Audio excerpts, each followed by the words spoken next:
விடுதலை அப்படிங்கும்போது நிறைய விஷயங்கள் ஸ்டாண்ட் அவுட்டா இது சார். அவர் கதைக்களம் எப்பயுமே டெரைன் பேஸ்டு. ஜியோகிராஃபிக்கலா ஒரு சின்ன சேலஞ்ச் வேணும் அவருக்கு. அது எது ரெஃபரன்ஸ் பேஸ் பண்ணி சார் அந்த விஷயத்தை கிரியேட் பண்ணீங்க? அந்த ட்ரெயின் பாலம்னு ஒன்று இருக்கு இல்லையா? நம்ம 80s வந்து ரொம்ப சாதாரணமாக இருந்தோம். அதாவது 80 அப்படின்ட்டு 80ங்கிறது வந்து 90s வந்துருச்சு, 2000 வந்துருச்சு, இன்னும் வந்து 20யும் வந்துருச்சு. ஏன்னா நான் பிறந்து ஒரு 10 வயசுல இருக்குது இப்போ சொன்னாலே நம்மள பூமர்ன்றாங்க. 2000க்கு அப்புறம் கண்ணாமலும் டெவலப் ஆயிடுச்சு நம்ம ஊர். ஸோ எங்கேயுமே பழைய பொருட்கள் எதுவுமே இல்லை. லைவா 2 கம்பார்ட்மெண்ட் வாங்கி கொடுக்குறேன்ட்டாங்க. ரயிலுக்கு தூக்கி வைக்கும் போதே ட்ரெயின் அறுந்துருச்சு. இந்த கம்பார்ட்மெண்ட் அங்கே நிற்கணும்னா பிரிட்ஜ் டம்மி பண்ண முடியாது, ஒரிஜினலாக பண்ணுவோம். நம்ம சொல்லும் போது அது விழுந்தாதான் அது ஷூட்டு. அதுவா விழுந்துருச்சுன்னா ஆக்சிடென்ட். படம் நீங்க 100 வாட்டி பார்த்தாலும் கண்டுபிடிக்க முடியாது எந்த இடத்துல செட்டு, எந்த இடத்துல வந்து ஒரு எந்த வில்லேஜ் பேஸ் பண்ணி அந்த செட்டை போட்டீங்க? எந்த ஊரையும் நம்ம வந்து கதையில அடையாளப்படுத்த வேண்டாம். விடுதலை 2 இந்த ரெண்டுத்துலயுமே வந்து நிறைய விஷயங்கள், சவாலான விஷயங்கள் இருக்கும். அப்படி நீங்க கிரியேட் பண்ண ப்ராப்ஸ்ல எது ரொம்ப சேலஞ்சா? எதுவுமே இப்ப இல்லை.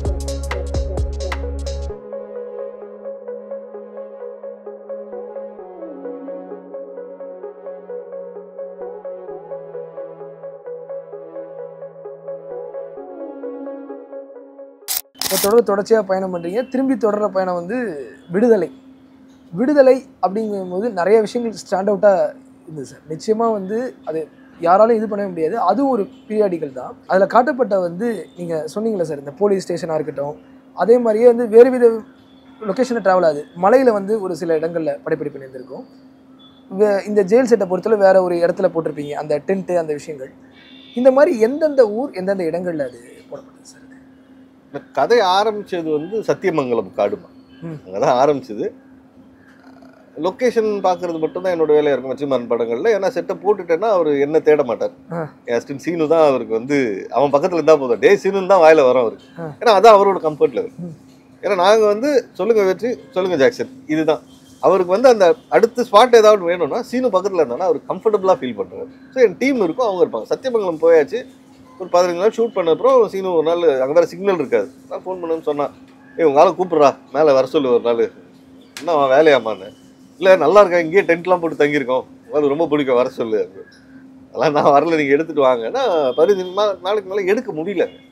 ஏன்னா ஒரு வாட்டி மழை பெஞ்சு தூங்கிட்டு நல்ல வேலை பசங்க ஷெட்டெல்லாம் பிச்சுட்டு போயிடுச்சு காற்றுல நைட்டு தூக்கத்தில் இருக்கும்போது. ஸோ அதுக்கப்புறம் தான் ப்ராக்டிக்கலாக இங்கே பண்ண முடியாது. கொஞ்சம் ஈஸியான, ஏன்னா டஃப் டெரைன் இவருக்கு ரொம்ப பிடிக்கும். பட் அதுக்காக அவர் கஷ்டப்பட ரெடி. ஆனால் யூனிட் வந்து தூங்கின சார் ஷீட் விழுந்துச்சுன்னு போது காலையிலே கடுப்பாயிட்டா இருக்குது. அப்படி எடுக்க வேண்டாம், நம்ம வேற இடம் பார்ப்போம் அப்படின்னு சொல்லிட்டு அதுக்கப்புறம் சிறுமலை வந்தோம். ஓரளவுக்கு அதை விட கொஞ்சம் பெட்டர் டெரைன். அப்புறம் சிறுமலையில் வந்து அந்த இடத்துல செட்டை கிரியேட் பண்ணி அந்த கிராமம் அதெல்லாம் அங்கே கிரியேட் பண்ணோம். ஸோ இது மாதிரி கதை வந்து அது அவரை திருப்பி, ஏன்னா அவர் கதைக்களம் எப்பயுமே டெரைன் பேஸ்டு. ஜியோகிராஃபிக்கலாக ஒரு சின்ன சேலஞ்ச் வேணும் அவருக்கு. இந்த கதை ரொம்ப கேட்குது, காடு சார்ந்து போகுதுன்னும் போது ஒரு ஊரா திடீர்னு இங்கே இருக்காங்க, திடீர்னு இல்லை இப்போ அந்த பக்கம் ஒரு லொக்கேஷன் இருக்குதான், நெய்வேலி கிட்ட ஒன்று இருக்கான்வாங்க. சரி அங்கே போயிட்டு ஒரு போர்ஷன் எடுத்துடலான்னு. ஸோ தஞ்சாவூர் சைடில் ஆக்சுவலி எனக்கு அந்த கதையில் வந்து அந்த இவங்கெல்லாம் விவசாயிகள்லாம் வராங்களா, அது வந்து இங்கே வேணும்னு. அப்புறம் ஃபேக்ட்ரி, சுகர் கேன் ஃபேக்ட்ரி, அது திருச்சியில் ஒரு இடம் இருக்குன்றாங்கன்னு. ஸோ பல டெரைன் போயிட்டு வச்சு கதை.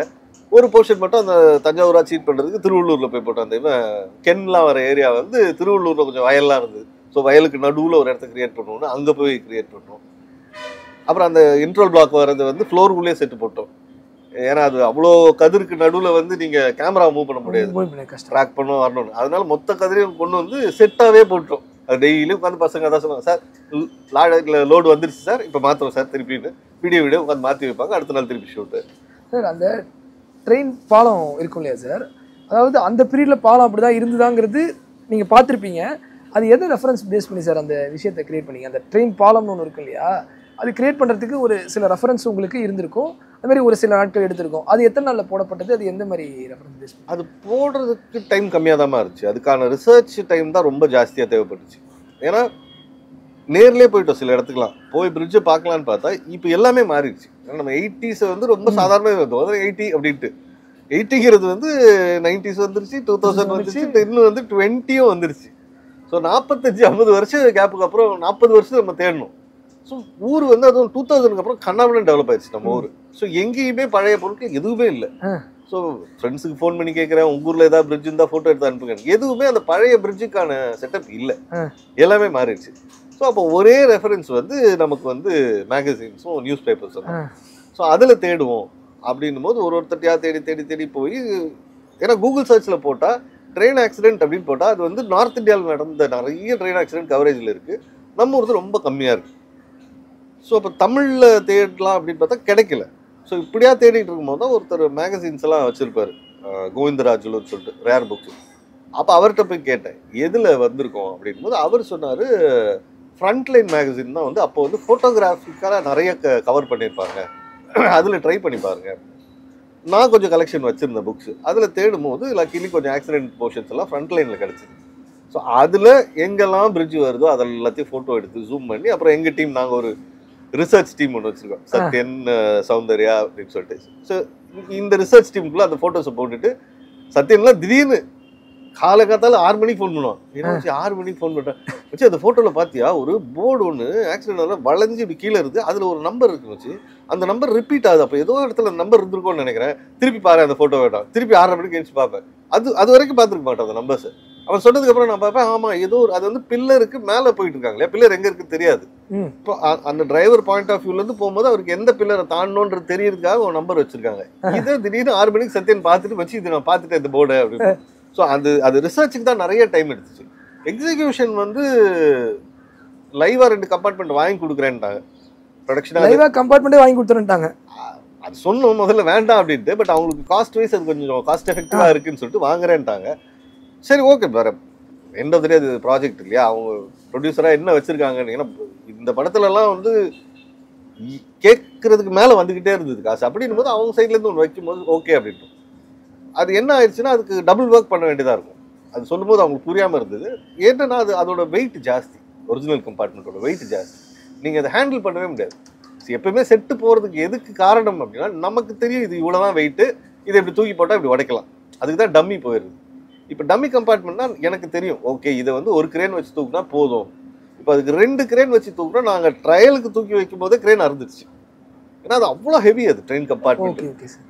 இப்போ என்ன பண்ணலாம், ஓகே அதில் ஹெவியான பார்ட்ஸ் எல்லாத்தையும் கட் பண்ணி எடுப்போம்னு சொல்லி அதெல்லாம் கட் பண்ணி எடுத்துட்டு பண்ணுறோம். பண்ணால் பாதியில் தான் திடீர்னு ஞாபகம் வருது, ஆமாம் ட்ரெயின் கம்பார்ட்மெண்ட் நம்ம பண்ணது மீட்டர் கேஜ் ஆச்சு, இது ப்ராட் கேஜில் இருக்கு. ஏன்னா இப்போ இருக்க ட்ரெயின் கம்பார்ட்மெண்ட் ப்ராட் கேஜ், அப்போ வந்து மீட்டர் கேஜ் இருக்குது. ஸோ அப்போ சைடில் இருக்கிற 2 சீட் இருக்காது. திருப்பி கேக் கட் பண்ணுற மாதிரி அதில் எல்லாத்தையும் கட் பண்ணிவிட்டு திருப்பி பாடியை கொண்டு வந்து அட்டாச் பண்ணி, அப்போவுமே அது வெயிட்டு தான். ஸோ இது 2 பண்ணியாச்சு. இப்போ இது 2 பண்ணிட்டா டம்மி கம்பார்ட்மெண்ட்டாக இருந்தால் நம்ம டம்மி செட்டு போடலாம் அதுக்கு பிரிட்ஜை. இந்த கம்பார்ட்மெண்ட் அங்கே நிற்கணும்னா பிரிட்ஜ் டம்மி பண்ண முடியாது, ஒரிஜினலாக பண்ணணும். லைவ் லொக்கேஷனில் பண்ண போகிறோம். அது வந்து கொஞ்சம் சாண்ட் வந்து லூஸ் சாண்ட், அது இந்த பக்கம் ஆற்று தண்ணியெல்லாம் ஓடி கொஞ்சம் லூஸாக இருக்குது. ஸோ அதனால் ப்ரொடியூசர்கிட்ட சொல்லிட்டு எங்கள் இது சாயில் டெஸ்ட் எடுக்கணும்.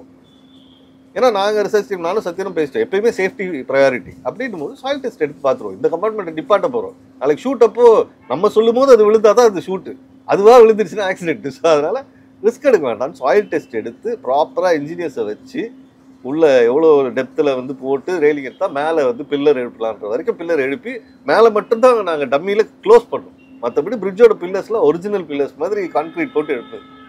அது எத்தனை நாள் சார் ஆச்சு? கிட்டத்தட்ட 2.5 to 3 months ஆச்சு, 3 மாதங்கள் அது வந்து ஃபினிஷ் பண்ணுறதுக்கு. இப்போது ஒரு படங்கள் வந்து எடுத்து முடிச்சு 2ஆம் பாகம் வருது அப்படின்னா ஒரு சில விஷயங்கள் நம்ம அப்படியே வச்சுருப்போம். இந்த விஷயங்கள் கிரியேட் பண்ணால் செட்டாக ஒரு இடத்துல போட்டால் அப்படி நிகழும். அதாவது நீங்கள் சொன்னீங்க வடச்சென்னையில் ஒரு சில போர்ஷன்ஸ் பண்ணோம், டக்குன்னு நகரும்படி ஆயிடுச்சு. அந்த மாதிரி விடுதலையில் ஏதாவது அமைஞ்சுதா சார் அந்த மாதிரி உங்களுக்கு? விடுதலையில் நிறைய நடந்தது. அதில் ரொம்ப சுவாரஸ்யமான இவர் ராஜீவ் மேனன் சார் வந்து உட்காந்து பேசிகிட்டு இருப்பாங்க. அந்த கெஸ்ட் ஹவுஸ் வந்து கிண்டியில் எடுக்கிறோம். கிண்டி நம்ம கத்திப்பாரா கீழே இருக்கிற ஒரு பில்டிங்கில் தான் எடுக்கிறோம். அதை எடுத்தாச்சு, எடுத்து முடிச்சு அப்போவே சொன்னாங்க இது பெர்மிஷன் கொடுக்குறதே இல்லைங்க, நீங்கள் ஸ்பெஷல் பெர்மிஷன் கேட்டதுனால கொடுத்தோம் அப்படின்னு சொல்லி அதை எடுத்தாச்சு. இப்போ செகண்ட் ஹாஃபில் கண்டிப்பாக ஒரு போர்ஷன் வந்து இன்னும் கொஞ்சம் பெருசாகுது, அவர் பேசணும், அவங்கெல்லாம் மீட் பண்ணணும், மினிஸ்டர் வந்தாலும் பெரிய போர்ஷனாக போகுது. ஆனால் அவங்க வந்து வாய்ப்பே இல்லை பெர்மிஷன் இப்போ கொடுக்குறது இல்லைன்னு சொல்லிட்டு, நம்ம தான் 4 வருஷம் எடுத்துகிட்டு இருந்தோம்ல, அதுக்குள்ள பல மாற்றங்கள் வந்து அவங்க கொடுக்குறதே இல்லைன்ட்டாங்க. என்ன ஆக்ஷன் பண்ணலாம், எனக்கு வேணும் அந்த முக்கியமான டைலாக்ஸ் அது வேணும், ஃப்ளோரில் பண்ணிக்கலாம் வெட்டுறீங்க. சரி உங்கள்கிட்ட நான் பண்ணிடலாமான்னு கேட்க முடியாது, வாங்க பண்ணிடலாம் அப்படின்ட்டு கரெக்டாக ஃபோட்டோகிராஃப்ஸ் மட்டும் எடுத்து கொடுக்க சொன்னேன். அசிஸ்டன்ட் டைரக்டர்ஸ் ஃபோட்டோகிராஃப்ஸ் க்ராப் பண்ணி கொடுத்தாங்க. ஸோ இதுதானே வேணும்னு சொல்லிட்டு திருப்பி அப்படியே எக்ஸாக்ட் ரெப்ளிக்கா அவங்க உட்காந்து பேசுகிற இடம், அந்த பில்லர்லேருந்து ஆரம்பித்து உட்லேருந்து எல்லாம் பண்ணி அந்த ஃபோட்டோ ஃப்ரேம்ஸ் எல்லாம் எங்கடா தொலைச்சிக்கன்னு தேடி திருப்பி பிரிண்ட் போட்டு அந்த மொத்த ஹாலை திருப்பி ரீக்ரியேட் பண்ணேன். அது எந்த இடம் சார் அது ரீக்ரியேட் பண்ணுங்க நீங்கள்? அதுக்கு பிரசாத் ஃப்ளோரில் ஸ்டுடியோவில் எம்டி ஃப்ளோர்ல ரீக்ரியேட் பண்ணணும். அதே மாதிரியே அது அந்த அப்படியே கம்யூனிட்டியை வச்சு எக்ஸாக்டா அப்படியே உங்களுக்கு எங்கேயுமே கண்டுபிடிக்க முடியாது. படம் நீங்க 100 வாட்டி பார்த்தாலும் கண்டுபிடிக்க முடியாது எந்த இடத்துல செட்டு எந்த இடத்துல வந்து ஒரிஜினல். அதுதான் நாங்கள் அதை இப்போ கேட்டோம் சார். ஏன்னா எங்களுக்கு தெரியல சில இடங்களில் செட்டா இல்லை லைவ் லொக்கேஷனாங்கிறது ஒரு குழப்பம் இருக்கும். இப்போ விடுதலை டூவில் வந்து வில்லேஜ் வந்து ஒரு செட்டு அப்படிங்கிறத சொல்லியிருந்தீங்க. இப்போ ஒரு வில்லேஜ் ஒரு கிராமங்கள் மட்டும் அது பல லொக்கேஷனில் அந்த இது ட்ராவல் ஆகுது சார், பல ஏரியாவில் ட்ராவல் ஆகுது. குறிப்பிட்டு இந்த லொக்கேஷன் தான் செட்டு போடும், அதாவது இந்த ஊரில் படம் ட்ராவல் ஆகிற மாதிரி ஆக போகுதுன்னு சொல்லிடுவீங்க. இப்போ ப்ரெசென்ட்டில் உள்ள வில்லேஜ்னா நீங்கள் சொல்கிற மாதிரி 90s 80s 2000 அப்படியே மாறிட்டே இருக்குது. இப்போ நீங்கள் வில்லேஜ்னு பொறுத்தவரை எந்த வில்லேஜ் பேஸ் பண்ணி அந்த செட்டை போட்டீங்க சார்? எந்த வில்லேஜும் பேஸ் பண்ணக்கூடாதுன்றதுல தெளிவாக இருந்தோம். ஏன்னா வெற்றி எப்பவுமே சொல்றது அதுதான். எந்த ஊரையும் நம்ம வந்து கதையில் அடையாளப்படுத்த வேண்டாம். ஏன்னா நம்ம ஒருத்தரை பற்றி பேசுவோம், சிலரை தப்பாக சொல்ல வேண்டியிருக்கும். அப்போது இந்த ஊர் அந்த ஊருன்னு சொல்லும் போது நம்மளை அறியாமல் யாரையும் ஹர்ட் பண்ணிடுவோம். நம்ம அது பண்ண வேண்டாம். இப்படியே தான் சார் கூகுள் சர்ச்சில் போட்டால் அந்த ஊர் இருக்கக்கூடாது.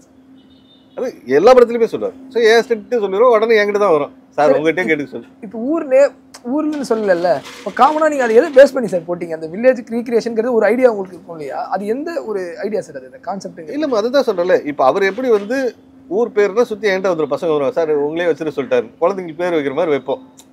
இப்போ சண்முகபுரம் அப்படின்னு ஒரு ஊர் இருக்குது அப்படின்னா இந்த பக்கம் வேறு ஏதோ ஒரு வெள்ளிப்பாளையம் ஒன்று இருக்குன்னா இந்த சண்முக பாளையம் அப்படின்னு வச்சிருக்கு. இது எங்கே தேடினாலும் கூகுளில் இருக்க சண்முக பாளையம்னு ஒரு ஊர். ஸோ இதே தான் வீடு பேசிக் ஆர்கிடெக்சருக்கும் நான் ஸ்டடி பண்ணது. பொள்ளாச்சி எடுத்துக்கிறது, மதுரை பக்கத்தில் ஒரு ஊர் எடுத்துக்கிறது, திருநெல்வேலி பக்கத்தில் ஒரு கிராமத்தை எடுத்துக்கிறது ஃபோட்டோஸ். லக்கிலி இப்போ வந்து ஆர்கிடெக்ட் ஸ்டூடெண்ட்ஸ் உள்ளே வந்துட்டாங்க அசிஸ்டன்ஸாக. திருலோக்ஷான ஒரு பொண்ணு, சௌந்தர்யான ஒரு பொண்ணு, இவங்களாம் ஆர்கிடெக்ட்ஸ். ஸோ இவங்க காலேஜ்லேயே ஸ்டடிக்குன்னு போயிருப்பாங்கல்ல, அவங்களெல்லாம் ரெஃபரன்ஸ் எடுத்துகிட்டு சொல்லு. வில்லேஜ் நீங்கள் ஸ்டடி பண்ணியிருப்பீங்களா, எல்லாத்தையும் எடுத்துகிட்டு வாங்க. இப்போ எல்லாத்தையும் எடுத்து வச்சுட்டு பழைய பட காமெடி மாதிரி தான், இதில் 1/4 கிலோ எடுத்துக்கோ, இதில் 1/4 கிலோ. ஏன்னா இதில் திண்ணை இருந்திருக்கும், ஒரு பேட்டர்னில் இருக்கும் திண்ணையும் பில்லரும். அப்போ இதிலிருந்து திண்ணை எடுத்துப்போம், இந்த ஊர் பில்லர் வைக்க வேண்டாம், அந்த ஊர் பில்லர் தூக்கி இதில் பிளேஸ் பண்ணுவோம் அப்படின்னு சொல்லிட்டு இப்படி combination of few architectural buildings தான் அந்த வில்லேஜ் இருக்கும். அது நீங்கள் எந்த பேட்டர்னுக்குள்ளேயும் உட்கார வைக்க முடியாது. பொள்ளாச்சி மாதிரி இருக்கும், ஆனால் பொள்ளாச்சி இருக்காது. காரைக்குடி மாதிரி இருக்கும், காரைக்குடி இருக்காது. So it's a combination of all the villages. இன்னொன்று வந்து என்ன, அந்த பஸ்ஸோ ஒரு வில்லேஜ் அப்படிங்கிறது செட்டு போடுறது ஒன்று, அது ஒரு விஷயம் சார். இன்னொன்று வந்து ஒரு சில எக்யூப்மெண்ட்ஸு நம்ம ட்ராவல் பண்ணுற விஷயங்கள் ப்ராப்பர்ட்டிஸ் இருக்கு இல்லையா? அப்படின்னா இப்போது ஒரு சில ஐடியா வந்து உங்கள் மைண்டில் ஓடி இருக்கும், நீங்கள் அந்த இதை கடந்து வந்ததுனால உங்களுக்கு தெரியும் ஒரு பல விஷயங்கள் பல காலகட்டங்களில் இந்த விஷயத்தை நம்ப தகுந்த மாதிரி நம்ம பண்ணணும் அப்படிங்கிறதுக்கு ஒரு மெனக்கெடல் இருக்கும். விடுதலை 2 இந்த ரெண்டுத்துலேயுமே வந்து நிறைய விஷயங்கள் சவாலான விஷயங்கள் இருக்கும். அப்படி நீங்கள் கிரியேட் பண்ண ப்ராப்ஸில் எது உங்களுக்கு ரொம்ப சேலஞ்சாக அமைஞ்சதுன்னு சொல்லலாம்?